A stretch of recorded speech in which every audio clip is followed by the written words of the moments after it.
akhlak Nabi itu bisa buat orang yang benci sama beliau jadi jatuh hati kepada beliau. Kalau kita udah jatuh hati jadi benci. Kebalik. Nabi orang yang marah kepada beliau jadi jatuh cinta. Kita hampir jatuh cinta jadi marah. Kebalik nih akhlaknya. Berarti kita harus belajar banyak nih dari Rasulullah tentang akhlak. Beliau tuh bisa bikin seorang perempuan yang suaminya baru terbunuh, ayahnya terbunuh, pamannya terbunuh, saudaranya terbunuh dalam perang Khaybar. Yang dia bilang orang yang paling saya benci di muka bumi adalah Muhammad. Terus tiba-tiba yang namanya Muhammad datang menghampirinya di dalam tendanya, ditemani oleh beberapa orang sahabat. Lalu kisah itu diriwayatkan, Nabi datang dengan raut wajah yang penuh empati. Dengan raut wajah yang penuh empati. Bukan raut wajah orang yang sebagai pemenang perang. Kan Nabi menang perang waktu itu. Sebagai seorang tuan, bukan. Yang empati. Yang kayak sahabat banget gitu. Datang Nabi duduk di sebelah Sofia. Sofia diam aja, marah banget. Cuma dia gak bisa ngapa-ngapain karena dia berstatus tawanan perang. Mau gimana coba? Mau dia tusuk? Gak bisa, dia sendiri. Dan dia takut bahwa dia akan diperlakukan seperti umumnya orang memperlakukan tawanan perang. Karena dia belum paham, belum kenal Rasulullah.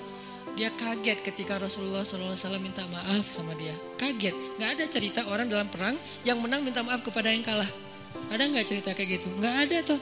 Yang menang minta maaf sama yang kalah. Maaf ya kami menang. Jangankan perang, sepak bola aja susah nyari yang kayak gitu kan ya. Ini akhlak nih untuk kita teman-teman di Bandung dengan Persibnya. Nanti di Jakarta dengan apa Jakarta teh? Persijanya. Nanti yang menang siapapun yang tanding, maaf ya menang. Dari mana lo akhlak kayak gitu? Rasulullah. Karena yang itu lebih serius loh daripada bola. Bola kan cuma permainan, entertain, olahraga kan. Gak seserius perang. Perang itu serius. Kalah itu meninggal artinya, terbunuh. Kalau kita kalah paling ya kurangnya apa? Gak dapat skor gitu, gak dapat poin. Kalau itu kalah, terbunuh. Nabi datang minta maaf dengan ekspresi empati yang tinggi, yang dalam.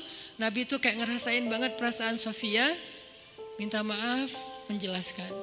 Sofia, maaf ya, aku ikut turut berduka atas wafatnya ayahmu, suamimu. Sofia marah banget. Terus Nabi menjelaskan apa yang terjadi. Aku tuh udah ngasih kesempatan agar kita gak usah berperang. Tapi mereka terus menyerang. Maaf ya, ngejelasin lagi. Maaf ya, ngejelasin lagi. Berjam-jam. Seolah-olah Nabi yang minta pengampunan kepada Sofia. Seolah-olah Nabi itu tawanan perang. Minta maaf, menjelaskan kejadiannya. Minta maaf, menjelaskan. Terus kayak gitu dengan ekspresi serius. Dan kelihatan banget lah. Ucapan dan ekspresi orang yang jujur kan kelihatan ya. Jujur bahwa beliau tuh empati banget. Bahwa beliau juga berduka. Terus sampai Sofia dari yang tadinya lihat ke bawah nunduk marah. Lama-lama ngelihat ke arah Rasul. Ngelihat ekspresi Rasul serius banget. Malah dia jadi kasihan. Sampai akhirnya dia jatuh cinta kepada Rasulullah SAW. Kata Sofia, ketika Rasulullah SAW datang kepada saya, waktu itu dia adalah orang yang paling saya benci di muka bumi. Tapi dia terus meminta maaf dan menjelaskan. Meminta maaf dan menjelaskan. Sampai akhirnya dia menjadi orang yang paling saya cintai di muka bumi. Akhlak Rasul. Rasulullah gak mengatakan Allah berfirman wahai Sofia. Enggak, belum ke sana. Akhlak dulu, baru nanti ajarin. Tarbiyah namanya kan ya. Sesungguhnya di dalam Al-Quran ada ayat tentang orang-orang yang kafir yang telah mati terbunuh. Enggak, Rasulullah tuh tahu. Jangan ngomongin tentang ayahnya yang mati terbunuh, ibunya yang pamannya, suaminya yang mati dalam keadaan kafir. Nabi enggak mau ngomongin itu, kenapa? Menjaga perasaan Sofia. Kok masih dijaga sih perasaan? Kan mereka beda agama, mereka orang kafir. Inilah akhlak Rasul. Sehingga Nabi membahas yang membuat Sofia merasa kayak dihargai. Sebagai seorang janda, sebagai seorang perempuan, sebagai seorang yatim. Sebagai seorang tawanan. Sehingga dia takjub dengan akhlak Nabi. Akhirnya dia cerita. Ya Rasulullah. Belum beriman udah manggil. Ya Rasulullah. Saya pernah bermimpi. Bahwa dalam mimpi saya melihat ada rembulan di atas kota Madinah. Lalu jatuh ke pangkuan saya. Jibril turun bilang ke Rasulullah, apa maksud dari mimpi itu? Tahu gak Rasulullah apa maksud mimpi? Apa Jibril? Maksudnya rembulan itu kamu. Maksudnya dia akan jadi istri kamu di dunia dan akhirat. Rasulullah langsung, aduh gimana ya? Rasulullah juga orang yang ra'fah banget tuh. Bil mu'minina ra'ufun rahim tuh Rasulullah. Gak enak. Kan dia masih janda baru meninggal suaminya. Masa saya lamar gimana ya? Kata Jibril, ya Rasulullah Allah suruh engkau melamar dia untukmu. Menjadi istrimu di dunia dan di akhirat. Rasulullah dengan gak enak hati mengatakan, Sofia, aku ingin melamar kamu. Sofia,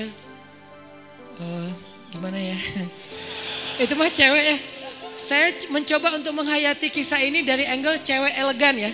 Bukan cewek biasa, oh boleh gak apa-apa sih, gue sih enggak. Cewek elegan, cewek terhormat, cewek yang soleha walaupun belum beriman.